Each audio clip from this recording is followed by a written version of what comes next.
Jangan lupa like, comment, and subscribe channel YouTube TVRI Bengkulu dan nyalakan lonceng notifikasinya.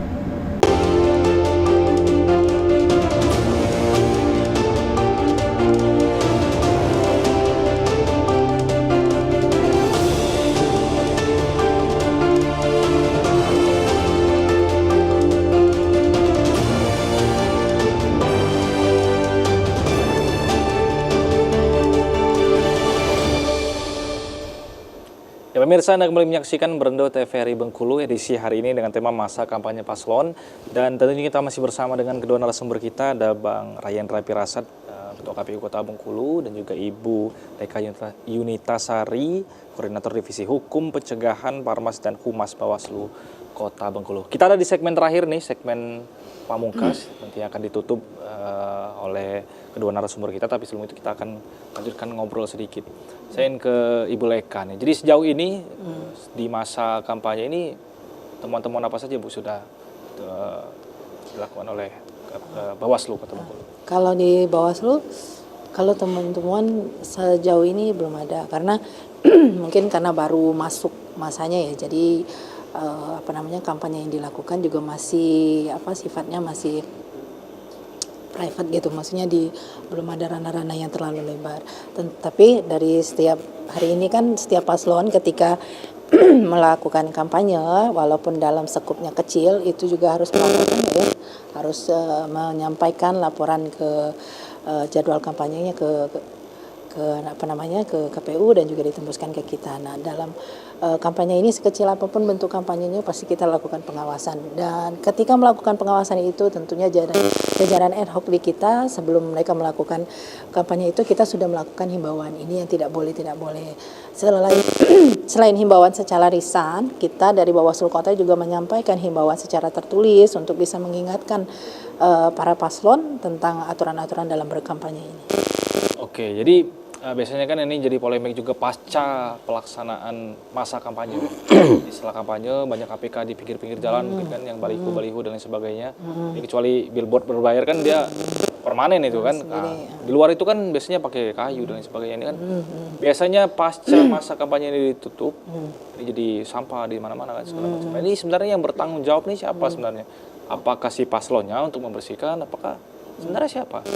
Nah, di PKPU itu jelas disebutkan di sana bahwa untuk alat peraga kampanye dari masing-masing paslon itu untuk dibersihkan sendiri oleh paslonnya. Dibersihkan sendiri. Bawaslu itu tentunya yang akan melakukan pengawasan, dan jika dalam masa masa tenang 3 hari ya.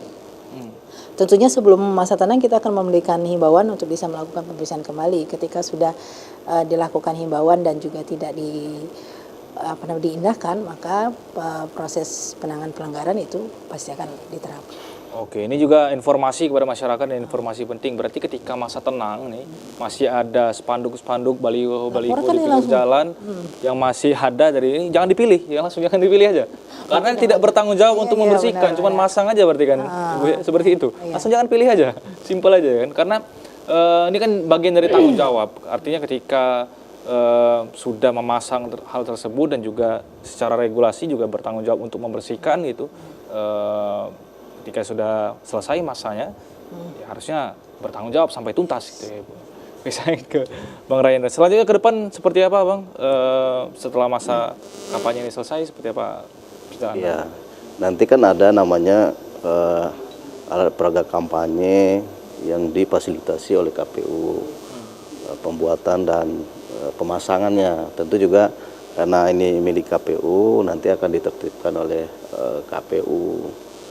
Nah, kecuali alat peraga kampanye atau bahan kampanye yang dibuat oleh pasangan calon, yang dikatakan tadi, mereka yang menertibkan gitu. Kemudian ini harus sudah bersih hari dimulainya masa tenang, harus sudah bersih, termasuk akun-akun ya, kemudian alat peraga, bahan kampanye ini sudah bersih, tidak ada lagi yang berseliweran. Kita memasuki masa tenang selama 3 hari. Nah, mudah-mudahan masa tenang ini kan memberikan suasana yang nyaman, damai, dan kita berharap pilkada kita berjalan dengan baik dan berkualitas nanti di 27 November. Oke. Terakhir pesannya kepada seluruh masyarakat kita, khususnya adalah pemirsa TVRI Bengkulu terkait dengan tema kita hari ini, masa kampanye paslon. Bang Ryan terlebih dahulu. Ya, jadi kampanye ini kan proses meyakinkan pemilih yang dilakukan oleh pasangan calon. Tentu silakan masyarakat menyimak, mencari informasi, mendapatkan informasinya, dan silakan dijadikan referensi bagi masyarakat Kota Bengkulu. Nah, kemudian untuk pasangan calon silakan dimanfaatkan secara maksimal dan semua punya kesempatan yang sama di masa kampanye ini dari tanggal 25 dan berakhir tanggal 23 November nanti, saya kira itu. Oke. Boleh Kak, silakan pesannya singkat Ibu.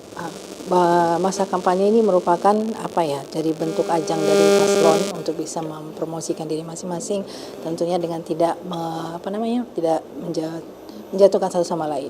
Kalau kata orang itu harus mencerminkan yang terbaik dari diri sendiri, dan juga bagi masyarakat jadilah pemilih yang cerdas gitu kan. Jadi benar-benar melihat paslon ini dari visi misi yang baik.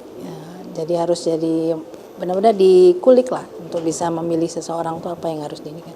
Dan juga pemilih yang cerdas dengan melakukan pengawasan juga. Oh, ini sesuai nggak sih dengan aturannya? Oh, ini kita di Bawaslu, di medsos juga setiap tahapan kita memberikan edukasi kepada masyarakat. Apa sih harusnya di tahapan ini, apa yang harus dilakukan, itu juga disampaikan.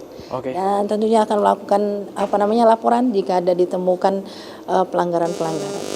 Oke, sekali lagi terima kasih sudah hadir di studio TVRI Bengkulu. Tidak terasa kita sudah 1 jam ngobrol-ngobrol terkait dengan tema kita hari ini, masa kampanye paslon. Dan tentunya kita sama-sama berharap bahwa nanti pasca pencoblosan, hari H pencoblosan, kita mendapatkan calon pemimpin yang dapat membawa Bengkulu menjadi lebih baik ke depan.